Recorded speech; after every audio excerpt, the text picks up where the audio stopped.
الحمد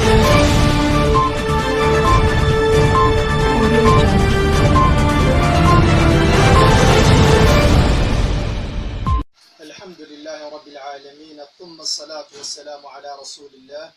اللهم لا علم لنا إلا ما علمتنا إنك أنت العليم الحكيم. اللهم لا فهم لنا إلا ما فهمتنا إنك أنت الجواد الكريم. يقول الله تبارك وتعالى: وما هم بضارين به من أحد إلا بإذن الله. halka kan waxaad aragtaan waa risaala iyo warqad weeyaan hadda ka horaan idin tilmaamay oo aan soo diyaarinayay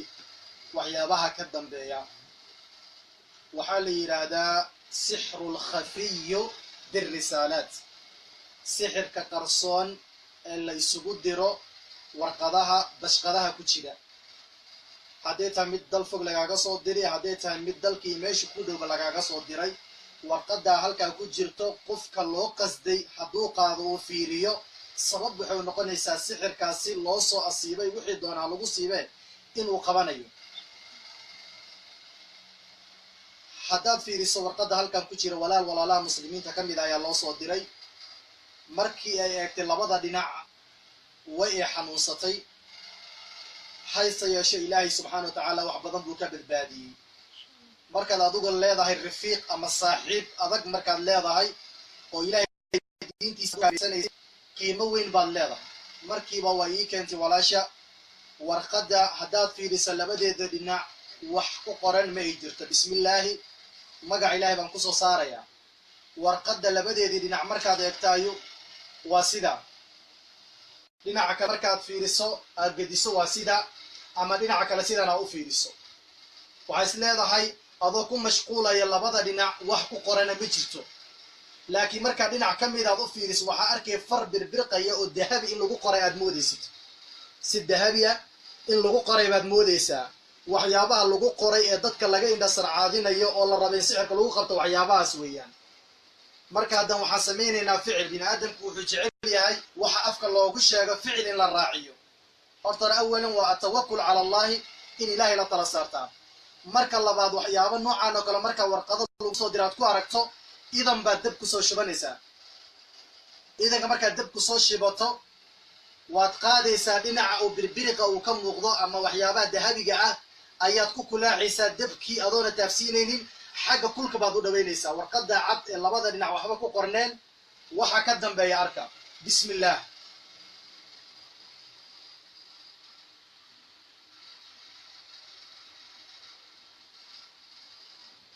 واتبعوا ما تتلو الشياطين على ملك سليمان وما كفر سليمان ولكن الشياطين كفروا يعلمون الناس السحر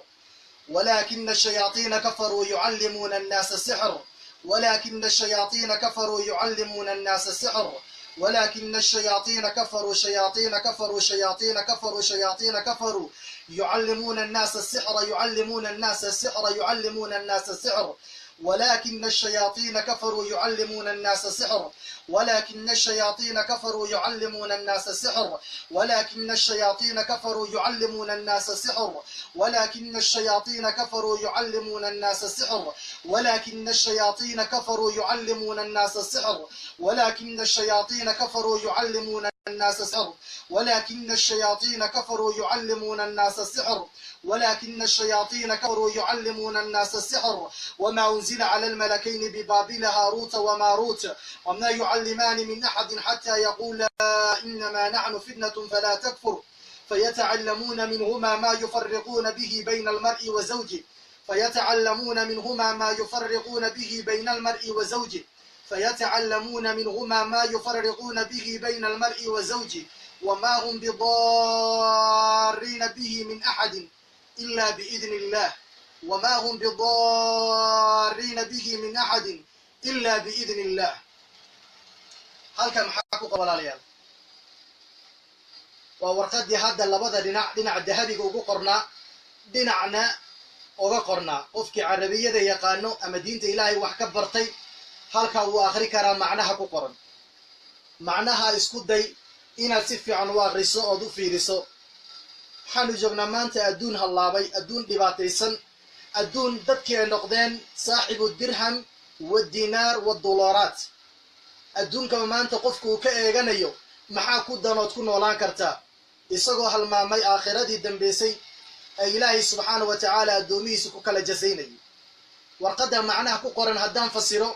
ama aan tilmaamo waxaa ku qoran bismi illaahi arraxmaani arraxiim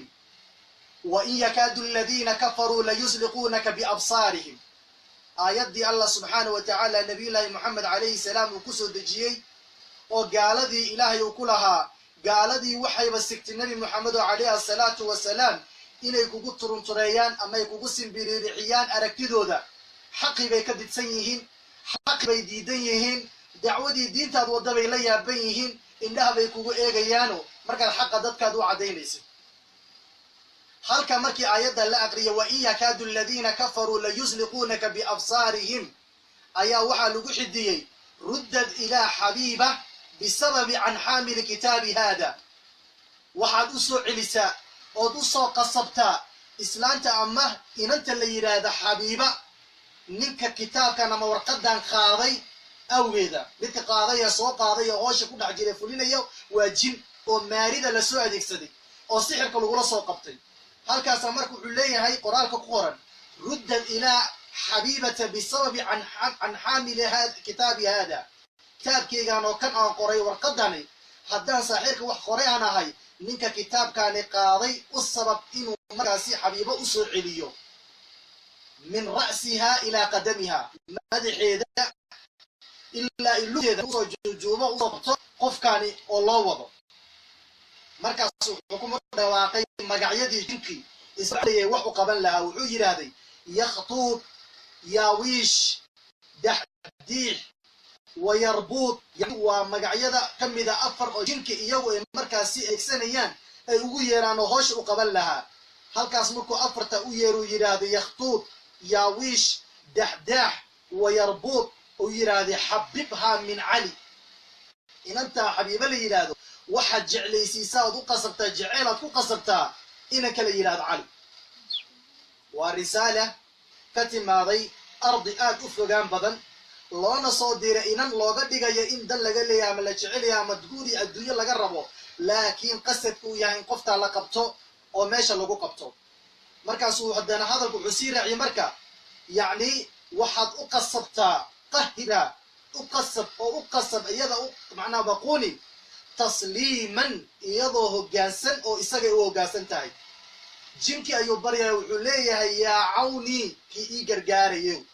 saaxiirka ayaa meesha kusoo qorayo wuxuu doonayaa jinkaasi uu isaga caabudayo macnaa ilaahay uu ka dhiganayo inuu wax u qabto wuxuu yidhahday yaa cawni ifcaluuhu maa yuriidu wamaa nawaa min amriha yacni waxaad u samaysaan inankan warqadda ay ugu dhiibay hoosh in loo sameeya doonayo wixii isaga uu doonay iyo wuxuu niyeystay oo amarka gabadha ku saabsan adduunyaha lawda inaanu joogno tan baaba caddaymaha kugu dambeeya ka mida taleefoona layskala soo teg wax layscabsiye layskala soo teg wax layscunsiye layskala soo teg wax dhulka lagugu daadiy layskala soo teg hawshu maanta waxay maraysaa sixrulkhafiyu birisaalaat sixrulkhafiyu birisaalaat sixirka yacni waxaa weeyaan ee qarsoon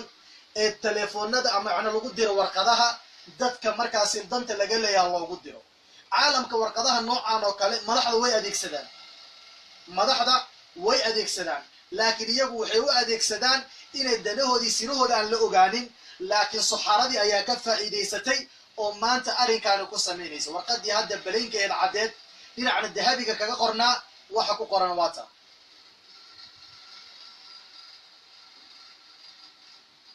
wuxuu kaga baadbaadi karana qofka muslimka adduunkan joogana waxa weeyaan inuu ilaahay ugu xirmo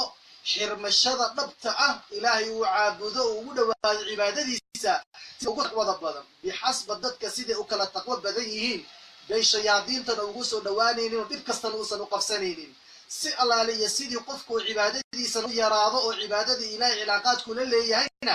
adduunyada iyo mashaakilkeedii dhibkeeda ayaa sidaa ugu soo badanaya ilaahay waxaan ka rajaynayaa warqadda mid soo qoray iyo midka lacagta dhiibay ee loo soo qoray in ilaahay subxaanahu watacaala haggiisa usoo dedejiyo id lam yurid lilhidaaya hadduusan ilaahay hadduunun la doonin qofkaasi in ilaahay magrigiisa uu ku celiyo